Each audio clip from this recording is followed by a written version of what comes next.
प्रयागराज में अतीक अहमद के छोटे बेटे अबान को सुपुर्दे खाक कर दिया गया।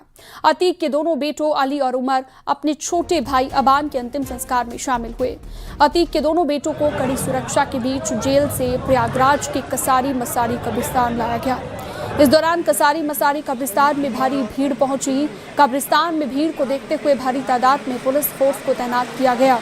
अतीक अहमद के सबसे छोटे अबान की सड़क हादसे में मौत हो गई थी। उसकी कार डिवाइडर से टकरा गई थी। इलाहाबाद हाई कोर्ट से विशेष अनुमति मिलने के बाद पुलिस की भारी सुरक्षा में अतीक के दोनों बेटों को जेल से प्रयागराज लाया गया। अतीक के सबसे छोटे बेटे उमर को लखनऊ जेल से और दूसरे बेटे को झांसी जेल से प्रयागराज लाया गया।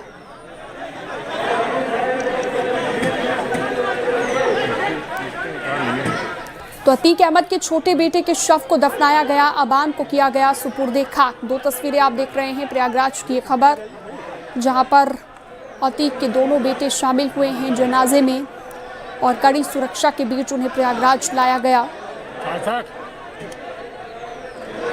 अली और उमर दोनों भाई शामिल हुए। अतीक अहमद के छोटे बेटे के शव को दफनाया गया, सुपुर्दे खाक किया गया।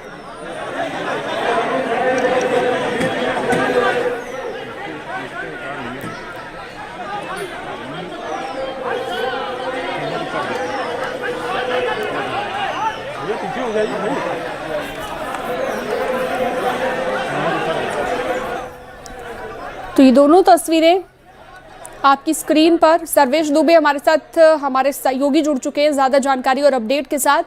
सर्वेश, अबान को सुपुर्दे खाक किया गया, दोनों बेटे अतीक के इसमें शामिल हुए हैं। तस्वीरें भी हम अपने दर्शकों को दिखा रहे हैं।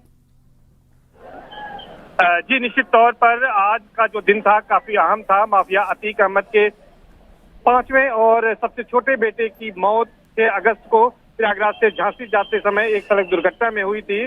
और आज जब अतीक अहमद के दोनों बेटे मोहम्मद उमर और अली जो कि लखनऊ और झांसी जेल में बंद हैं, दोनों जब प्रयागराज पहुंचे हैं तो उसके बाद अंतिम संस्कार किया गया है। कसारी मसारी कब्रिस्तान में अबान को सुपुर्दे खाक किया गया है।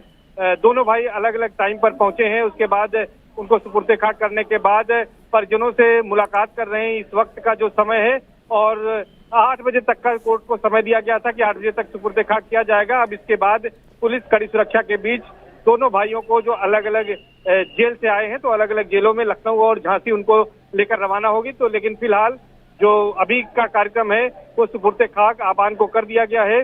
और इसके अलावा सूत्रों के मुताबिक एक बड़ी जानकारी ये भी आ रही है कि इनकी अतीक अहमद की पत्नी शाइस्ता परवीन जो 50,000 की इनामी है, Umesh Pal shoot out case में वांटेड हैं, उनके भी कब्रिस्तान पहुंचने की चर्चा है। बताया जा रहा है कि पिछली दीवार जो है वो गिरी हुई है। कुछ बुर्का नशी महिलाओं के साथ वो अंदर वहां पर पहुंची हैं, बेटे का दीदार किया है और वहां पर वो भी फूट फूट कर रोई है। और जिस वक्त कंधा दे रहे थे उमर और अली, उन्होंने भी वो भी फूट फूट कर रोए हैं। तो ये कहा जा सकता है कि परिवार के लिए ये दुख की घड़ी थी। और आज जो है चर्चा ये भी है कि शाइस्ता परवीन भी वहां पर आई थी, क्योंकि कब्र के पास ज्यादातर लोग परिवार के रिश्तेदार लोग थे। पुलिस उससे दूर खड़ी थी और शायद किसी ने जो है जानने की भी कोशिश नहीं की।